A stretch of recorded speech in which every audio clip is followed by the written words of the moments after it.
I remember last March when kind of the Devon launch came out, everyone was giddy with excitement of the idea of like software engineering is getting replaced. Like a bunch of investors were like, oh, there's no reason to ever hire a junior developer. You will have this. And now we're very far from that right now, right? I don't think or at the time, we were very far from actually replacing a junior developer with an asynchronous AI agent, right? But I think what people don't understand is even if the technology is not there yet, I don't think they grasp how quickly the exponentials are improving, right? Which is that in 6 months, what is capable of these models is going to be very different than what is capable today. And I think it's very hard for people to understand that. Like what I just said about agents and the fact that they're really good at reading systems at scale, but people don't trust them to make writes to systems to internal databases at scale. That will probably change in 6 months, right? Because 8 or 9 months ago, people were not using agents a ton. So yeah, I think people underestimate the speed at which these things improve.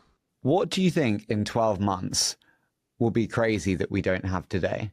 Like you said there about kind of the transition and models bluntly improving so fast in such short timeframes.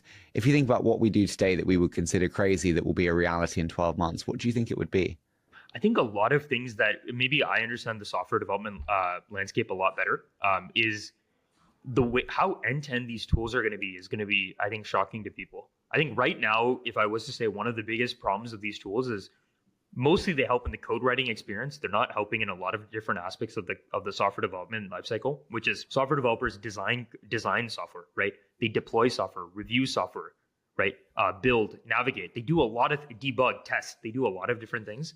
And I think the reason why it's mostly been kind of siloed to one or two areas is actually when you look at a software engineer and their job at a company, they look at a lot of distinct data sources. They look at like a logging system. They might look at a database. They might do all these other things. And I think these agents are going to get access to all of this data and all of this data, your browser data, all of this stuff.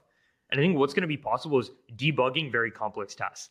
Designing systems is going to be something that these agents are going to give much more leverage for than they are today. And I think this idea that software engineering, there's like a part of software engineering that AI is not going to touch because it's too hard, I think is just going to be wrong. I think every aspect is going to become 10 times more effective.